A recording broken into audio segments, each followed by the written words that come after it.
इलाके से खबर, जहां तबलीगी जमात के सबसे बड़े केंद्र मरकज आज देश में कोरोना का सबसे बड़ा केंद्र बन गया है। यहां हुए एक धार्मिक कार्यक्रम ने पूरे देश में कोरोना का जाल फैला दिया है।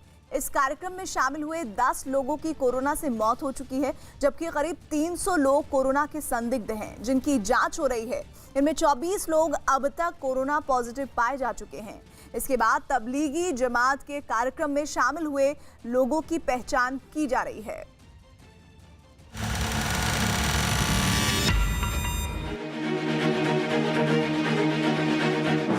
दिल्ली का निजामुद्दीन इलाका, और यहाँ है एक इमारत जो मरकज के नाम से देश और दुनिया में मशहूर है। मरकज नाम की ये इमारत धार्मिक संगठन तबलीगी जमात का मुख्यालय, यही इस इमारत की पूरी दुनिया में पहचान है। लेकिन अब इस इमारत की एक और पहचान हो गई है। ये इमारत आज देश में कोरोना का सबसे खौफनाक केंद्र बन चुकी है। तबलीगी जमात के मरकज से लगातार लोगों का निकलना जारी है। मैं आपको तस्वीरें दिखाऊं, देखिए ये मरकज का रास्ता है और यहाँ से जो लोग हैं वो लगातार आ रहे हैं। आपको बता दें कि ये देखिए यहाँ पर ये लोग अब इस डीटीसी की बस में बैठेंगे। बताया जा रहा है कि इन्हें क्वारंटाइन किया जा रहा है, छावला कैंप लेकर जाया जा रहा है। आप यहाँ तस्वीरों में देख सकते हैं कि लगातार बसेस यहाँ पर खड़ी हुई हैं। मरकज के कोरोना का केंद्र बनने की वजह यहाँ होने वाला धार्मिक समारोह है, जिसके लिए देश और दुनिया से बड़ी संख्या में तबलीगी जमात से जुड़े लोग यहाँ पहुँचते हैं। मरकज कोरोना का केंद्र बन चुका है। ये सच उस वक्त सामने आया जब देश के अलग अलग हिस्सों में कोरोना के मरीजों की मौत के तार तबलीगी जमात के मुख्यालय मरकज से जुड़ने लगे। पहले समझिए कैसे मरकज के कोरोना का केंद्र बनने की बात सामने आई। दरअसल 26 मार्च को जम्मू कश्मीर में 65 साल के एक बुजुर्ग की कोरोना से मौत हुई। इसके बाद तमिलनाडु में एक शख्स की कोरोना से मौत हुई। इस बीच तेलंगाना में 6 लोगों ने कोरोना की चपेट में आकर दम तोड़ दिया और कर्नाटक में भी एक शख्स की मौत हो गई, जबकि मुंबई में कोरोना से एक विदेशी नागरिक की मौत हुई। लेकिन हैरानी की बात यह थी कि ये सभी लोग दिल्ली के निजामुद्दीन में तबलीगी जमात के मुख्यालय मरकज में एक धार्मिक समारोह में हिस्सा लेकर अपने घर लौटे थे। कोरोना के 10 मरीजों की मौत और उन सभी का दिल्ली के एक ही कार्यक्रम में शामिल होने का सच सामने आने के बाद प्रशासन के होश उड़ गए। जांच शुरू हुई तो जो सच सामने आया वो और भी सनसनीखेज निकला। दरअसल मरकज तबलीगी जमात का मुख्यालय है। यहाँ पूरी दुनिया से तबलीगी जमात के लोग आते जाते रहते हैं। 1 से 15 मार्च के बीच करीब 3000 लोग मरकज पहुंचे, जिसमें बहुत से विदेशी नागरिक भी थे। 15 मार्च के बाद ये लोग वापस लौटना शुरू हो गए, लेकिन जब पुलिस पहुंची तो यहाँ करीब 1500 लोग मौजूद थे। इन सभी लोगों को अब क्वारंटीन किया गया है। साथ ही मरकज से लौट चुके लोगों की अब देश भर में पहचान की जा रही है। कितने लोग हैं? सिंपली क्वारंटाइन के लिए लेके जा रहे हैं। हाँ। उसके बाद जो पॉजिटिव पाए जाएंगे उनको हम ट्रीटमेंट के लिए हॉस्पिटल। कितने लोग होंगे अंदाजन अगर बता सकें? तो अभी क्वारंटाइन कर रहे हैं, अगर संक्रमण होगा तो एडमिट कराएंगे। डेफिनेटली। सरकार अब मरकज ही नहीं बल्कि इसके आसपास रहने वाले लोगों की भी पहचान कर रही है, जो यहाँ पहुंचे लोगों के संपर्क में आए थे। इन सभी लोगों की अब जांच कराई जा रही है। उनकी सभी लोगों की स्क्रीनिंग की जा रही है, बाहर जैसे निकल रहे हैं। तो उसमें से लगभग 330 लोग कल जिनको अस्पतालों में शिफ्ट किया गया है। कुल 1033 लोगों को कल शिफ्ट किया गया, जिसमें से 330-35 लोगों को अस्पताल में किया गया। बाकी 700 के करीब लोगों को डिफरेंट क्वारंटाइन सेंटर्स में भेजा गया है। अभी भी स्क्रीनिंग चल रही है और हो सकता है दोपहर तक सभी लोगों को वहां से हॉस्पिटल में या क्वारंटाइन सेंटर में भेज दिया जाए। मरकज की लापरवाही की वजह से पूरे देश में कोरोना का संकट और गहरा हो गया है। इसके बाद अब मरकज के खिलाफ मामला भी दर्ज कर लिया गया है और उन लोगों की तलाश की जा रही है जो यहां से लौटकर देश के अलग अलग हिस्सों में पहुंचे हैं। इतना सब कुछ होने के बावजूद भी तबलीगी जमात के लोगों का मानना है कि उन्होंने कानून नहीं तोड़ा। तबलीगी जमात ने एक प्रेस रिलीज जारी करते हुए सफाई पेश की, जबकि दिल्ली पुलिस का आरोप है कि जमात ने तमाम चेतावनियों को दरकिनार तो किया ही, 2 बार नोटिस भेजने के बाद कार्यक्रम भी नहीं रोका और कोरोना टेस्ट से भी इनकार किया।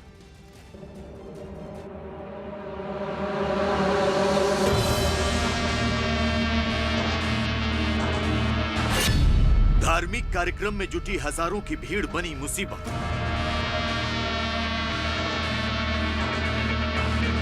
चाहे वो निज़ामुद्दीन हो, चाहे अक्रॉस द कंट्री कहीं पर भी हमें केसेस आएंगे तो हमारी टीम जाती है। दिल्ली में तबलीग के कार्यक्रम से कोरोना का खतरा। तो हमने एडमिनिस्ट्रेशन को उन लोगों की लिस्ट दी थी, किसी को कोई प्रॉब्लम है, किसी को खांसी था या किसी को बुखार था। आरोप प्रत्यारोप के बीच पिसती राजधानी की जनता।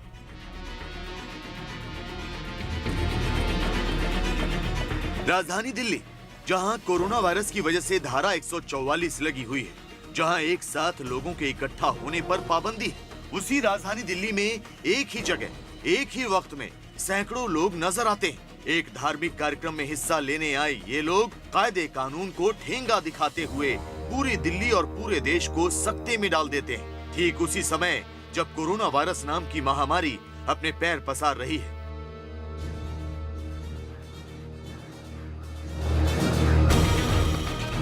ठीक उसी समय जब कोरोना के मरीज दिन ब दिन बढ़ते चले जा रहे हैं।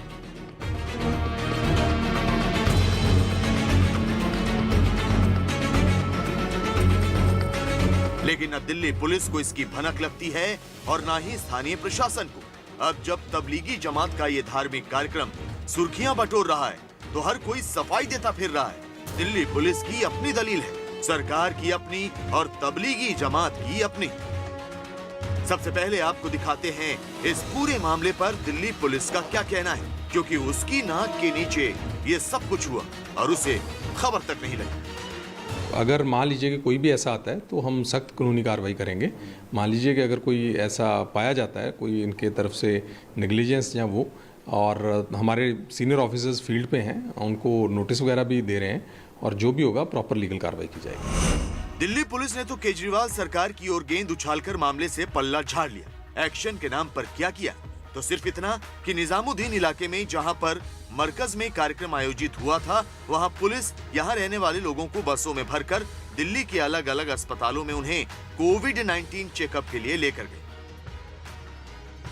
जहां तबलीगी जमात के धार्मिक कार्यक्रम में हिस्सा लेने वाले लोगों में से कई कोविड-19 पॉजिटिव पाए गए। यही नहीं, पूरा बखेड़ा खड़ा होने के बाद, दिल्ली की जनता को कोरोना के सामने खड़ा करने के बाद, दिल्ली सरकार के आदेश पर पुलिस केस दर्ज कर कार्रवाई करने जा रही है। फिलहाल तबलीगी जमात से जुड़े 300 लोग अस्पताल में हैं, जबकि यहां से निकलकर देश के दूसरे हिस्सों में जा चुके 1500 लोगों की तलाश की जा रही है।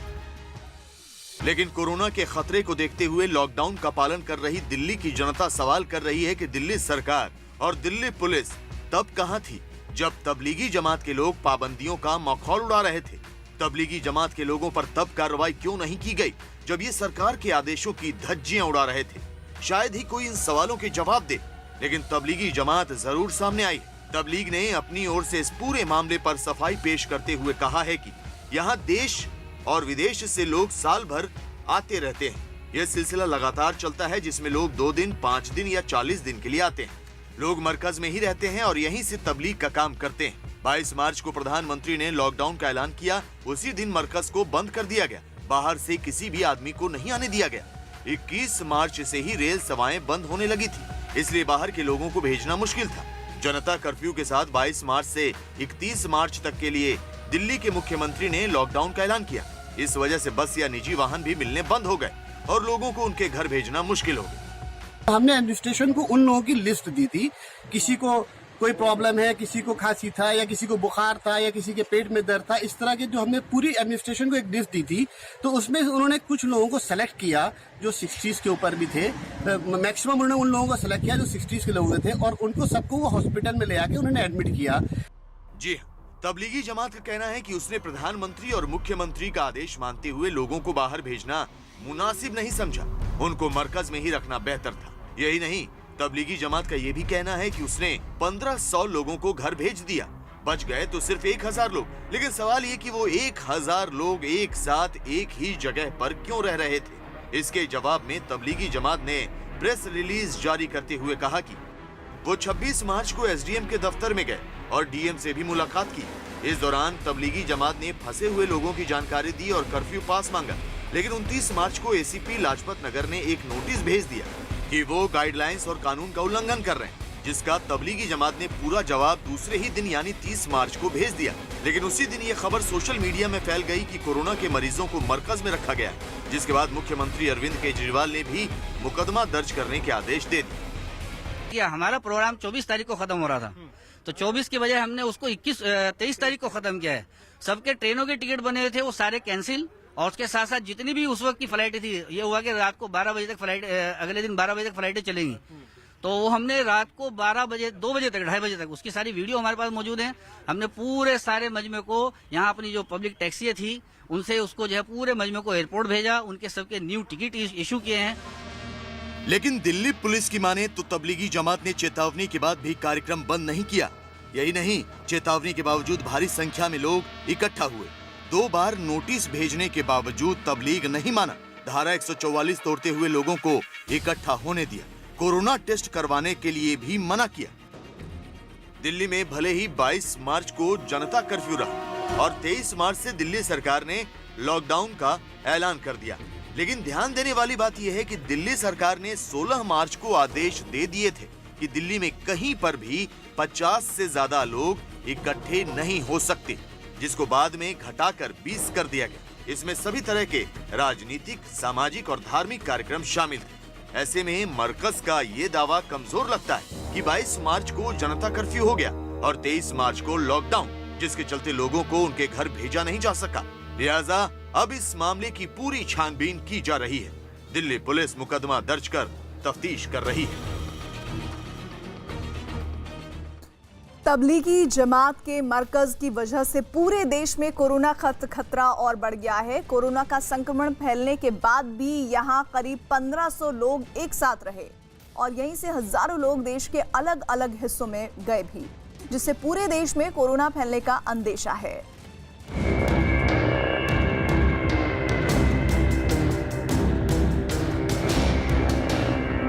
तबलीगी जमात के मरकज से बढ़ा कोरोना का खतरा। कोरोना फैलने के बाद भी एक जगह जमा रहे हजारों लोग। दिल्ली की निजामुद्दीन में मौजूद ये इमारत तबलीगी जमात का हेडक्वार्टर है, लेकिन अब ये कोरोना के खौफ का केंद्र बन चुकी है, क्योंकि कोरोना महामारी के बीच यहाँ 3000 से ज्यादा लोग जमा हुए, जिनमें कोरोना फैल गया। इसके बाद लोग यहाँ से देश के अलग अलग हिस्सों में भी गए। यही नहीं, दिल्ली में धारा 144 लागू होने और लॉकडाउन का ऐलान होने के बाद भी करीब 1500 लोग इस इमारत में रुके रहे और इन लोगों में कोरोना फैलता रहा। मरकज पर इल्जाम बहुत से हैं, लेकिन तबलीगी जमात से जुड़े लोगों की अपनी दलील है। हमने एडमिनिस्ट्रेशन को उन लोगों की लिस्ट दी थी, किसी को कोई प्रॉब्लम है, किसी को खांसी था या किसी को बुखार था या किसी के पेट में दर्द था, इस तरह के जो हमने पूरी एडमिनिस्ट्रेशन को एक लिस्ट दी थी। तो उसमें उन्होंने कुछ लोगों को सेलेक्ट किया जो 60s के ऊपर भी थे। मैक्सिमम उन्होंने उन लोगों को सेलेक्ट किया जो 60s के लोग थे और उनको सबको वो हॉस्पिटल में ले आके उन्होंने एडमिट किया। तबलीगी जमात अपनी ही दलील में फंस रहा है। उसकी दलील है कि लॉकडाउन और जनता कर्फ्यू की वजह से उसके सदस्य फंस गए। लेकिन अगर दिल्ली सरकार के आदेशों की तारीख देखें तो मरकज पर और भी सवाल खड़े होते हैं, क्योंकि दिल्ली सरकार ने 16 मार्च को ही दिल्ली में 50 से ज्यादा लोगों के जमा होने पर रोक लगा दी थी। 19 मार्च को सरकार ने 20 से ज्यादा लोगों के एक जगह पर जमा होने का फरमान जारी किया, जबकि 21 मार्च को 5 लोगों से ज्यादा के जमा होने पर रोक लगी। दिल्ली सरकार के फरमान की तारीख के बाद आपको सुनाते हैं मरकज के सदस्य मोहम्मद अशरफ का बयान, जो खुद कह रहे हैं कि जब दिल्ली सरकार ने दिल्ली में भीड़ जमा होने की पाबंदी लगा रखी थी, तब मरकज में हजारों लोगों का कार्यक्रम चल रहा था। क्योंकि मरकज के सदस्य खुद कह रहे हैं कि मरकज में 16 मार्च से 24 मार्च तक कार्यक्रम था। कोरोना की वजह से यह कार्यक्रम 23 मार्च को खत्म कर दिया गया, जबकि 22 मार्च को जनता कर्फ्यू था, यानी जनता कर्फ्यू के दिन भी मरकज में कार्यक्रम चल रहा था।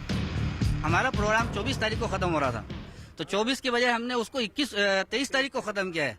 सबके ट्रेनों के टिकट बने हुए थे वो सारे कैंसिल, और उसके साथ साथ जितनी भी उस वक्त की फ्लाइटें थी, ये हुआ कि रात को 12 बजे तक फ्लाइट, अगले दिन 12 बजे तक फ्लाइटें चलेंगी, तो वो हमने रात को 12 बजे 2 बजे तक 2:30 बजे तक उसकी सारी वीडियो हमारे पास मौजूद है। हमने पूरे सारे मजमे को, यहाँ अपनी जो पब्लिक टैक्सी थी उनसे उसको जो है पूरे मजमे को एयरपोर्ट भेजा। इतना ही नहीं, दिल्ली के स्वास्थ्य मंत्री सत्येंद्र जैन का तो ये भी दावा है कि 29 मार्च को ही मरकज से कोरोना फैलने की बात सामने आ चुकी थी, और जब प्रशासन मरकज तक पहुंचा तो तबलीगी जमात के लोगों ने अफसरों को इमारत में घुसने नहीं दिया। दिल्ली सरकार को जैसे इसकी सूचना मिली पहले शायद कुछ 5 या 6 लोगों की तबीयत खराब हुई जो अंडमान के रहने वाले थे। RML में उनको एडमिट कराया गया था। 3 दिन पहले शायद वो पॉजिटिव आए हैं रात के टाइम। तो परसों हमें बताया गया कि भाई यहाँ पर 6-7 केस पॉजिटिव निकले हैं। उसके बाद से हमारी टीमें वहाँ पर बाहर बैठा दी गई, अंदर जाना अलाउ नहीं किया गया उन्होंने। मरकज में हजारों लोगों की भीड़ जमा होने के बारे में मरकज के पास बहुत सी दलील हैं, लेकिन ये सच है कि जिस वक्त पूरी दुनिया में कोरोना को लेकर हाहाकार मचा था, उस वक्त मरकज में लोगों की भीड़ जमा हो गई।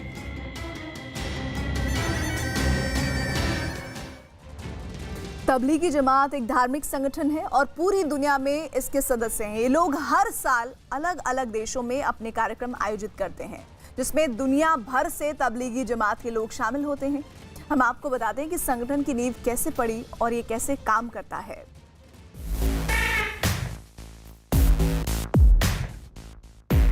कोरोना की महामारी, तबलीगी जमात की लापरवाही,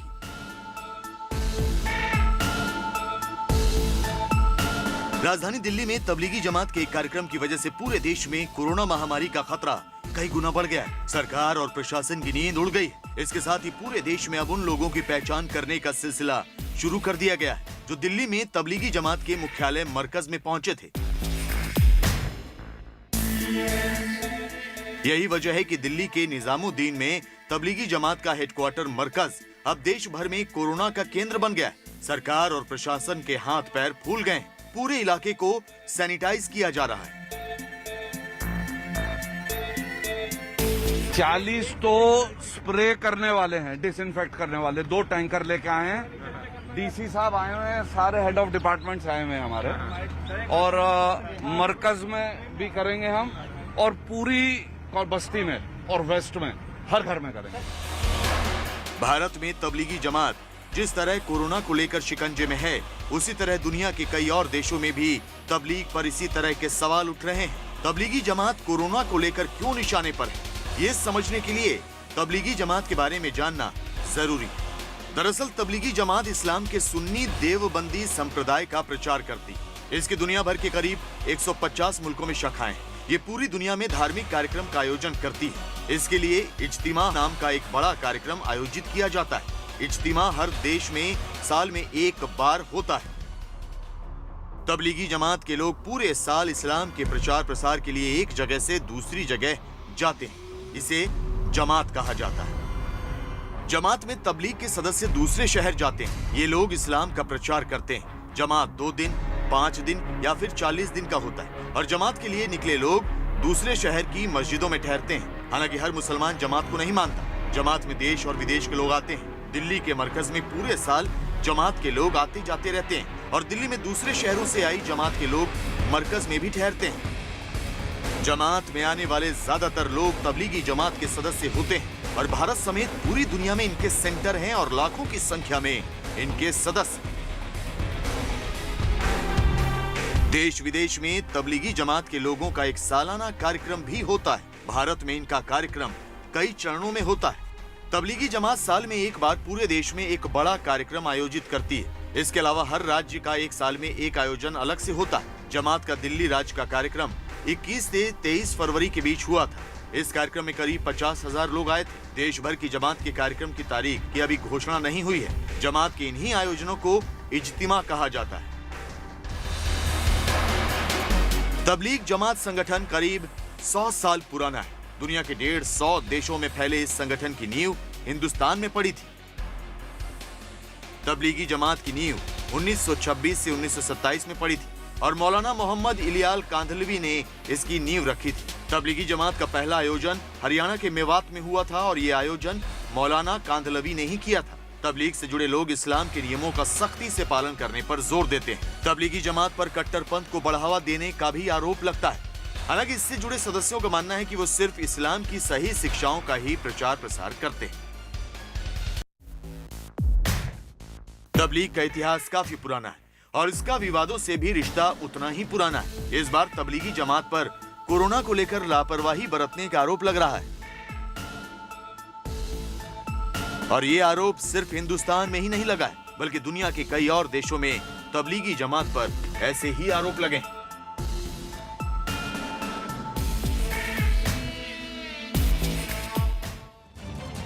तबलीगी जमात का क्रिकेट कनेक्शन भी है। पाकिस्तान के कई क्रिकेटर तबलीग के समर्थक माने जाते हैं।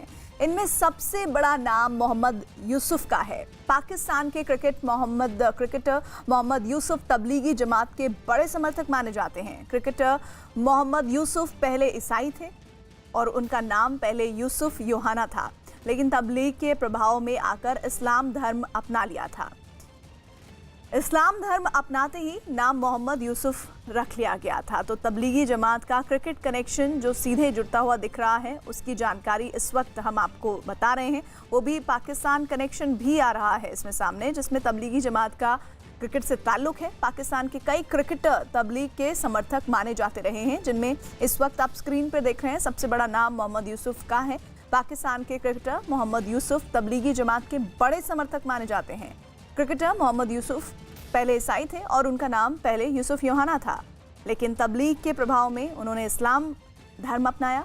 इस्लाम धर्म अपनाते ही नाम मोहम्मद यूसुफ रख लिया। और इधर दिल्ली में मौजूद तबलीग मुख्यालय का दावा है कि पूरे साल उनके यहाँ लोग आते जाते रहते हैं।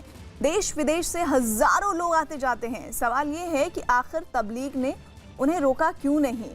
तबलीग के कार्यक्रम में आए एक बुजुर्ग मौलवी की मौत अगर नहीं होती तो ये पता ही नहीं चलता कि कितनी बड़ी आफत आने वाली है। कश्मीर में 65 साल के एक बुजुर्ग मौलवी की मौत से तबलीग के कार्यक्रम का लिंक सामने आया। फिर तमिलनाडु में भी एक व्यक्ति की मौत हो गई। तमिलनाडु से सैकड़ों की संख्या में लोग दिल्ली आए थे। इसके बाद कर्नाटक में भी एक मौत ने वहां की सरकार को तबलीग से जुड़े लोगों की जांच के लिए मजबूर कर दिया। सबसे ज्यादा मौत तेलंगाना में हुई। यहाँ 6 लोग कोरोना से मर गए। दिल्ली में भी तबलीग से जुड़े एक मौलवी की मौत हुई। इनकी कोरोना जांच की रिपोर्ट आनी बाकी है। दिल्ली में अलग अलग अस्पतालों में कोरोना से जो प्रभावित लोग हैं उनमें 300 की तादाद सामने आ रही है जो रखे गए हैं। मुंबई में फिलीपींस से आए एक मौलवी की भी मौत हुई है।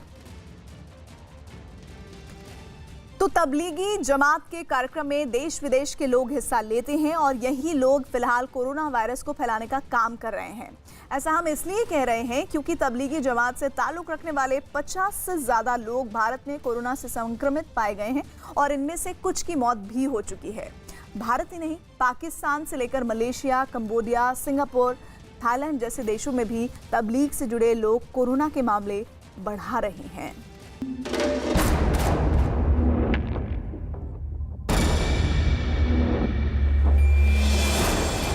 कुछ कट्टरपंथी मुसलमान मोदी जी से दुश्मनी रखने की वजह से इस लॉकडाउन को विफल करने की कोशिश कर रहे हैं।